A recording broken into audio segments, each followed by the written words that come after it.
কি হবে জানো? এটা কি হবে? আচ্ছা, আইবুড়ো ঘুচানো হবে। বেরিয়ে আসো। কি এই যে আমাদের ব্লগার।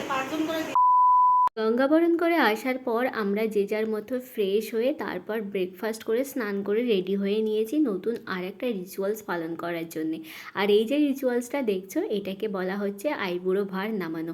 মানে দাদাভাই এতদিন আইবুড়ো ছিল, সেই আইবুড়োটাকেই এবার ঘোচানো হচ্ছে। এই জিনিসটা আমার কাছে বেশ ইন্টারেস্টিং লাগছিল। তবে একটুখানি ভুল হয়েছে, যে পাশ দিয়ে ঢুকতে হবে সেই পাশ দিয়েই বেরোতে হবে। আর এই দেখো আমাদের পুচকে ভাগ্নে তার মধ্যে ঢুকে পড়েছে। আমি এটাই ভাবছিলাম যে ওকেই যখন নিব্বর বানানো হবে তাহলে ওর ভাতটাও একটু নামানো হোক। বলতে না বলতেই ও সেখানে ঢুকে পড়েছে। আর দাদাভাই দেখো প্রথমবার ভুল করেছিল, যে পথ দিয়ে ঢুকে সেই পথ দিয়ে বেরোনোর কথা কিন্তু অপোজিট দিয়ে বেরিয়ে পড়েছিল। তাই জন্যে বলা হলো পরের বার থেকে যে পাশ দিয়ে ঢুকতে হবে সেই পাশ দিয়ে। তো টোটাল 5বার না 7বার জন্য এটা করা হয়েছিল, আমার ঠিক খেয়াল নেই এইটা কতবার করা হয়েছিল। তোমরা একটু গুনে দেখে নাও এটা কতবার করানো হয়েছিল। তবে খুব সম্ভবত 5বারই হতে পারে। তবে ছেলেদের ক্ষেত্রে তো 7বারও করতে পারে, কোনো অসুবিধা নেই তাতে।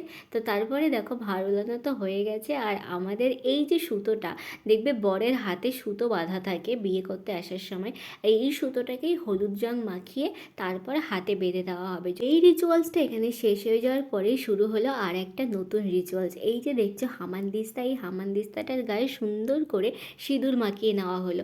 আর এর মধ্যেই শুরু হবে সেই কাজটা।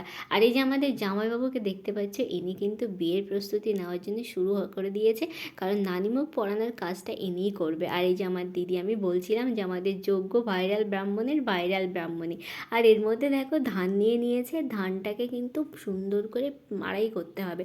তবে হ্যাঁ, 5টা ঘা দিতে হবে মাত্র হামানদিস্তাতে। আর সেই 5টা ঘায়ের মধ্যে যে কটা আস্ত চাল পাওয়া যাবে সেই চালগুলোই নিতে হবে। তাই এইটাকে খুব সাবধানেই করতে হবে। তো মাকেই দিয়েছিল এই দায়িত্বটা, যে 5টা ঘা দিতে হবে।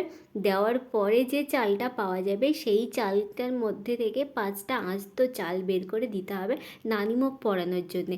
এই আস্ত চালগুলো এবার খোঁজা খুব চাপ। আমার তো টেনশন হচ্ছিল যে কি করে এখান থেকে 5 ঘায়ে 5টা চাল বের করা সম্ভব।